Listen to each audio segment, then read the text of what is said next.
안녕하세요. 하손입니다. 제가 이사를 했어요. 이사한 지 2달이 넘었지만 이제야 돌아왔어요. 오늘은 제가 이사한 공방 화장실의 조명을 리폼해 볼게요. 이사한 공방의 건물은 정말 오래된 건물이에요. 물론 화장실도 오래된 연식과 충격적인 인테리어를 가지고 있어요. 이사를 하면서 정말 최소한의 인테리어만 하고 왔거든요. 물론 화장실은 건드리지도 못했어요. 2달 내내 화장실 조명을 못 본 척 했거든요. 너무 못생겼어요. 그래서 그 조명을 리폼하는 작업 영상을 가지고 왔어요. 화장실의 조명은 아마 돌려 끼우는 방식의 조명 갓을 가지고 있었던 것 같아요. 그래서 그 홈에 맞게 유리로 갓을 제작을 해서 끼워줄게요. 홈의 크기를 정확히 측정을 해야 돼요. 하지만 전구가 끼워져 있는 관계로 대강 테이프와 크기가 비슷한 것을 확인해 줬어요. 전구를 빼면 되지만 귀찮으니까 일단 진행을 할게요. 테이프의 내경 크기로 만들면 이 홈 안쪽으로 쏙 들어갈 것 같아요. 그래서 테이프 내경 크기를 참고해서 조명 갓 상단의 크기를 약 7.5cm로 결정을 했어요. 벽 조명이기 때문에 벽과의 거리, 그리고 전구도 재활용을 할 예정이기 때문에 전구의 크기까지 참고를 해서 조명 갓의 크기를 결정을 했어요. 약 가로 17cm, 세로 18cm 정도의 크기로 생각을 하고 도안을 그렸습니다. 도안을 그리면서 어떤 모습의 조명이 어울릴지 생각을 조금 많이 해봤어요. 하지만 사실 화장실의 인테리어가 너무 충격적이기 때문에 그 어떤 디자인도 어울리지 못할 거라는 생각이 계속 들더라고요.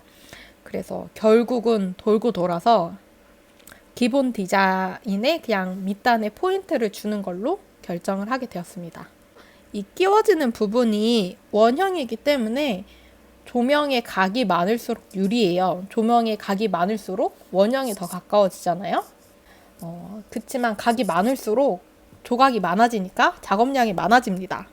그래서 적당히 10각으로 합의를 했어요. 작업물의 전체적인 크기와 상단 연결 부위를 확인을 하기 위해서 종이로 목업 작업을 먼저 해볼게요. A4 용지에 도안을 프린트하고 손코팅 필름을 붙이고 조립을 해서 만들었어요. 그리고 목업한 거 종이로 만든 거를 조명에 대어봤어요. 치수를 너무 대충 하긴 했는지 전혀 맞지가 않더라고요. 너무 작게 나왔더라고요. 그래서 당황하지 않고 대충이 아닌 신중하게 네임펜으로 상단을 표시를 해서 잘라내겠습니다. 여차저차해서 목업으로 확인했을 때 잘 맞는 사이즈를 찾았어요. 목업에 했던 수정 사항을 반영해서 도안을 잘라주고 이제 유리를 골라볼게요. 천장의 촌스러운 색깔과 어우러질 수 있도록 옥색의 느낌을 가진 유리와 할머니 집에서 본 것 같은 유리구름을 선택을 해봤어요. 아주 촌스러운 이 조합을 레트로라고 잘 포장을 해볼게요.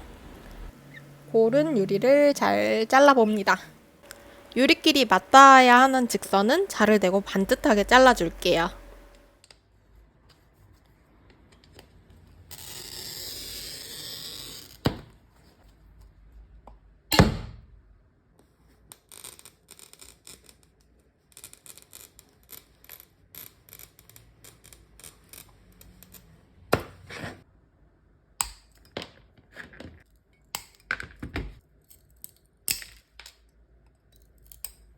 왼쪽으로 파인 부분도 프로페셔널하게 잘라줍니다.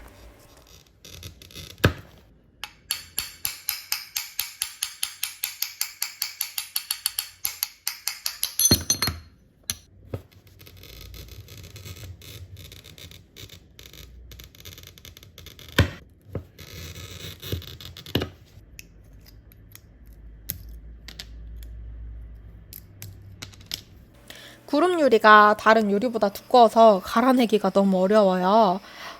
그러니까 그라인더가 더러운 거는 못 본 걸로 해주세요. 유리에 동테이프를 감아줄게요. 구름 유리와 옥색의 유리가 두께가 차이가 좀 많이 나요. 그래서 구름 유리는 6mm짜리를 쓰고 옥색 유리는 5mm짜리 동테이프를 사용을 해서 감아줄게요. 플럭스를 바르고 구름 유리와 옥색의 유리를 합체를 먼저 시켜줄게요. 이 두 개의 유리가 두께 차이가 나기 때문에 단차가 생길 수 있어요. 그게 이제 조명 안쪽에서만 티가 날 수 있게 전면에서 봤을 때는 단차가 보이지 않게끔 신경을 써서 땜을 해줄게요. 이게 유리를 뒤집어서 이렇게 잘 눌러주면서 땜을 해주셔야 됩니다.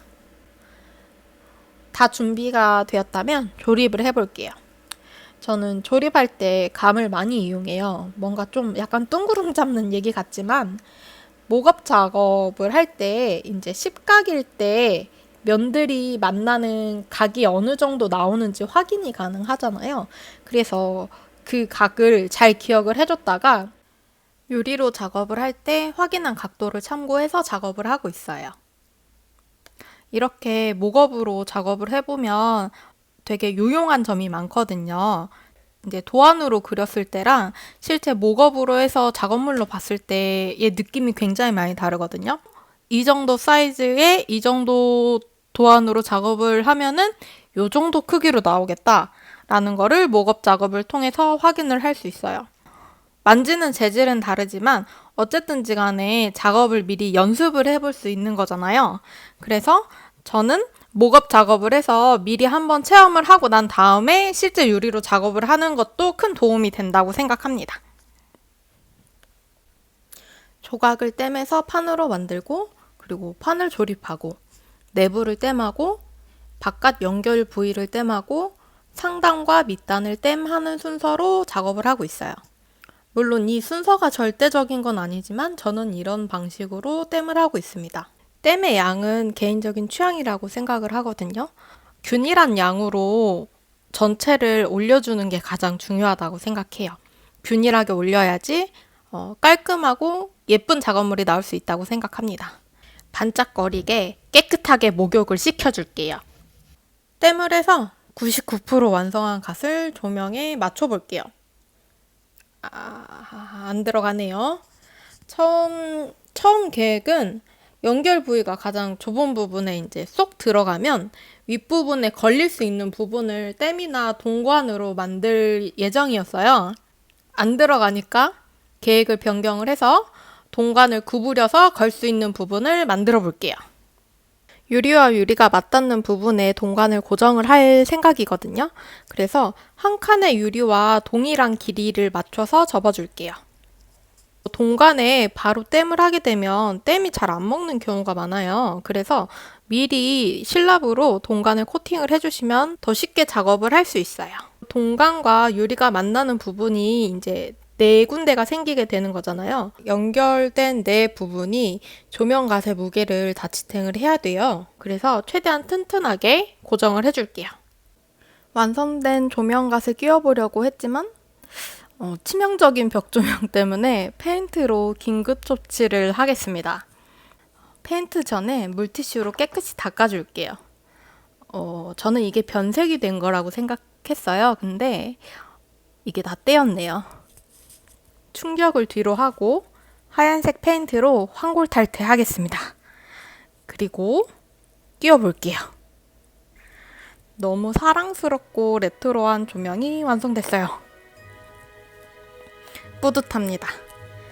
비포 애프터로 마무리해볼게요. 감사합니다. 다음엔 더 빨리 돌아와 볼게요. 다음에 또 만나요.